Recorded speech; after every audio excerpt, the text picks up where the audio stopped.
એક જ્યારે fountain pen, બોલ પેન ને આ બધું, એમાં ફાઉન્ટેન એટલે નીબ વાળી ટાંક વાળી પેન, શાહી કોઠીમાં ભરવાની પછી ટાંકથી ચાલે, એ ફાઉન્ટેન પેન કહેવાય. એ પેન જયારે નવી નવી શોધાઈ ત્યારે એની જે ફેક્ટરી નાખી જે માણસે, એ વેચાણ થતું, લોકો નવું નવું લે, પણ પ્રોબ્લેમ એ ઘણા થાય ને, નવું નવું હોય. અત્યારે કોઈ એવી લે તો ઘણામાં છીકીને કરી હતી માંડ ચાલે ને એવું બધું. તો એ વખતે તો ઘણું બધું થતું. એટલે લોકો લઈ જાય પણ પાછા પ્રોબ્લેમ થાય એટલે પાછા ત્યાં જ આવે. એટલે રોજ કેટલાય આવે, પછી જવાબે દેવા પડે. કોઈનું આ કરવું તે કરવું. એમાં એનો જે ક્લાર્ક હતો ને એ બહુ ભલો માણસ હતો.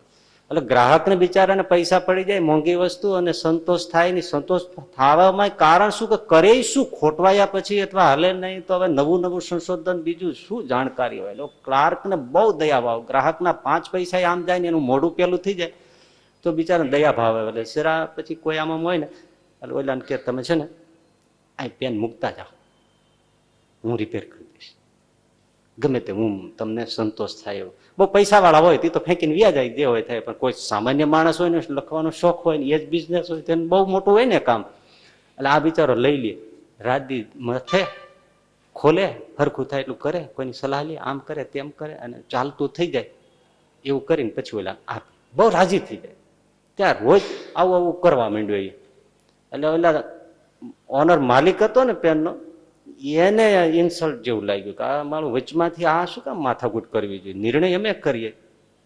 પછી ગ્રાહકોને એને ફોસલાવાની શું જરૂર છે, આ પોતે ઇમેજ કમાય છે. એમ સહાનુભૂતિ સેજે થાય, લોકો આવે તો ઓલા આગા પાછો થાય આને સોંપી જાય. એટલે ઓલાને એમ લાગ્યું કે આ મને ઠેસ પહોંચે છે. એટલે એક દિવસ એને તતડાવી નાખ્યો કે તમે બધા આ પેન લઈ લઈને શું આ બધું શું માંડ્યું છે. આવો બધો શોખ હોય તો પોતાની ફેક્ટરી નાખવી, અહીં ના ચાલે. અને ઓલાને લાગ્યું તો સાહેબ આ તમારો ધંધો, પોતાની ફેક્ટરી નાખશો. અહંકાર જુઓ. ઓલાએ આને ચોટ મારી, એને કહેવાની જરૂર નહોતી પોતાની ફેક્ટરી નાખી દેવી. તો કે સાહેબ પોતાની ફેક્ટરી નાખશું, એમાં શું, તમને હું તો કઈ ખરાબ કરતો નતો, તમારું સારું કરતો હતો, અને તમને એવું અહંકારમાં આટલું બધું ખોટું લાગ્યું. પ્રણામ કરીને નીકળી ગયો. અને એ માણસ આ રિપેર કરીને જાણકાર થઈ ગયો હતો. એમણે ફેક્ટરી નાખી પેનની, ફાઉન્ટેન પેનની, એવી સરસ એને મોડેલ બનાવી અને બજારમાં મૂકી. એ પેનનું નામ પોતાના નામ ઉપરથી નાખ્યું, અને આજે આખી દુનિયામાં એ પોતાનું રાજ ચલાવે છે. એ પેનનું નામ પાર્કર પેન. એ માણસનું નામ પાર્કર. આજે તમે જો મોંઘી મોંઘી કેટલી પાર્કર પેનો, ઓલી કંપની ક્યાં ઉડી ગઈ હજી કોઈ જાણતું નથી. એટલે જો કોઈ ટણી કરવા જાય તો લોસ જાય.